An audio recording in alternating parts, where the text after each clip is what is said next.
Hello， 大家好，我是议员，又有大消息发生啦！不知道各位有没有在讨论区看到这封邮件？没错，960又再次解散了。我怎么又说又了呢？这封邮件是来自960现在的国王 Cortex 他所发布的内容。那我们来稍微看一下这里写了什么东西。大家好，我怀着沉重的心情给你们发了这封邮件。那他就这边开门见山的讲，经过他们核心的领导小组多次的内部讨论，他们决定最好的解决方案就是不再继续使用1960，没错，就是真正宣布解散了。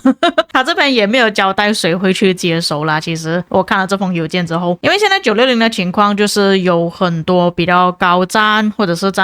击杀很高的玩家依旧还在960那边，但他们匹配出来的结果依旧还是会遇到一些先锋王国啦。我觉得 Cortex 他本身的想法是想要遇到一些 A 王国或者是顶级 A 的王国，而不是像93这种这么庞大的先锋王国。当他第一次接手960的时候，他说过960 GT 时代已经过去了，已经结束了，他们将会做一些新的尝试，但是很不幸的事情没有向他们想的方向去发展，反而对他们不利。目前的匹配系统很糟糕啊，这个是他讲的，不是我讲的啊。但是各位也知道，一直以来我都是一直在投诉匹配系统的问题啊，所以这个也不感到意外啦。即使他们现在只有50名玩家，他们依然还会被当作先锋王国来对待。这个也是近期讨论区讲比较多的内容吧，就是他们讲为什么以前1093敢面对很多比他们更强更厉害的先锋王国，就比方说之前960跟2489在同一个阵营里面，他们都敢去面对，那为什么现在960不敢了呢？我在很多次的影片重复跟大家讲了很多次，但是我看到我的评论区还是有玩家讲一样的东西啦，他讲960就是960，但是我讲过了，现在的960不是以前的960，有超过一半以上的玩家都已经离开了960。各位还记得我做过了这个列表吗？其实我当时候做的记录是已经有超过一半的玩家已经是不在960了，这些是他们去的王国，甚至我做这个列表之后还有其他玩家从960离开，所以甚至这里的名单是更少的，而不是像这里这么多。分线系统将会随机选择他们王国中没有贡献的高战玩家，虽然词典会更新啦，更新了之后国王可以自己选择比较好的玩家去参加 KVK， 他们每一个玩家的击杀都很高。除此之外960胜算也是很高，可能系统会看他们这个王国胜利了几多次，分配敌人给他们吧。就是因为这些因素而导致到他们匹配的概率远高于正常水平，尽管他们现在已经不是先锋王国了，已经降到 A 等级了，玩家都已经少了很多，依旧还是保持在高水平，让他们几乎不可能找到一个有趣并且公平的 KVK。 要解决这个问题需要很多个月去清理，要遇到很多次糟糕的 KVK 降低他们的击杀，但事实上这个是不可能的，并且他们还要同时的保持自己的玩家开心的去接受其他的玩家，他都怀疑自己有没有这个能力去做这件事情。不管怎样，他不想要让这些玩家去经历几个月的折磨，试图让这个王国变成他们可以开心的玩耍的地方。他非常感谢所有还在960坚持支持他们的玩家，给予他们机会去尝试的玩家，他确实做了很大的努力。他也感谢这些人，在其他人离开的时候，他们选择了留下来试试看 Cortex 他们是不是有办法能够成功。然而很遗憾的 Cortex 就是辜负了他们，他对此深感抱歉。他也要感谢所有以任何方式给予他领导能力帮助的人，是他们激励了他，让他全力以赴尽他所能。但不幸的事情，有时候你必须要意识到，在事情变得更糟糕之前是不会好转的。在他看来，现在他们的处境就是这样。至于王国未来如何，他也很难讲，谁也说不准。但目前现在的管理层将会全部离开，寻找新的归宿，就讲他们可能会找新的王国去移民了。但是他依旧会计划在这次的 KVK 里面进行一些战斗，因为匹配结果都已经出来了嘛，1093、1818这张地图，享受乐趣这一点是没有改变的。他们将继续组织活动，并竭尽全力为其他玩家家带来最佳的体验，直到他们离开为止。这很令人难过，因为这一切还没有开始就已经结束了。他很自豪也很高兴，他们这一次获得了锦标赛第一赛季的冠军，而且目前他们在奥西里斯联赛全球巅峰赛表现都很出色。再次感谢大家对他的信任，让他努力的去完成这件事情，他永远的感激他们，对此负全部的责任。非常抱歉辜负了其他的队友，虽然现在发生的事情跟他当初所讲的东西有比较大的差别了，但是他不觉得后悔，他尽了最大的努力。很遗憾事情没有成功，他也相信这些玩家能够找到很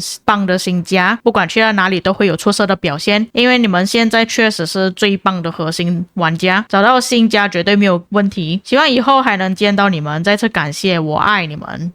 哎，就是这样子的邮件了，所以我们又再度的看到960解散了，在1年之内，应该不是讲1年之内啦，才经过了2个月的时间。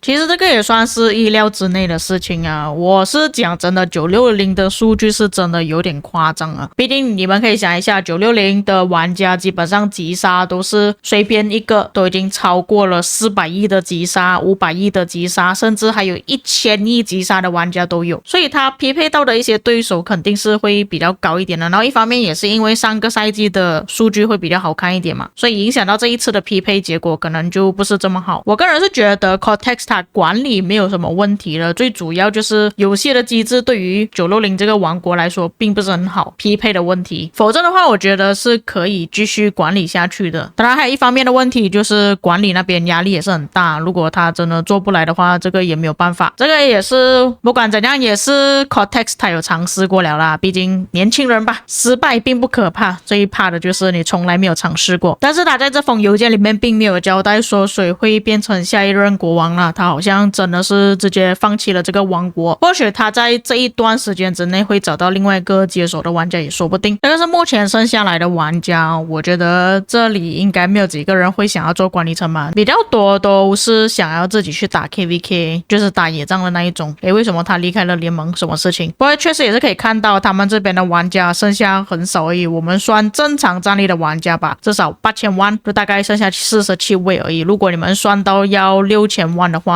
其实6000万的玩家蛮多的，比较多的是小号来的啦，然后剩下的全部都是农场账号，都是不能打架的玩家，所以这一次的匹配确实有点不太合理啦。我说的部分是93拉进来的部分93其实讲真的不应该在那张地图里面，所以960的情况就是这样子。原本还想着说960会不会有可能还会有生存的机会，我们可以看到960复活，但是根据 Cortex 的邮件看下来，960是真的完全落幕了。不过也算是值得啦，已经1926天的王国，如果等到他们这一次 KVK 结束也是1950天或者是60天左右，也算是值得了，这么久的王国。不过我毕竟是看着960这个王国慢慢长大的吧，从 K3 开始到现在已经是第20个征服赛季了，真的令人感慨了。 OK， 大概是这样子啦。至于各位对于960的情况有什么看法，有遗漏翻译错误的地方也可以在评论区给我知道。我们下个影片再见。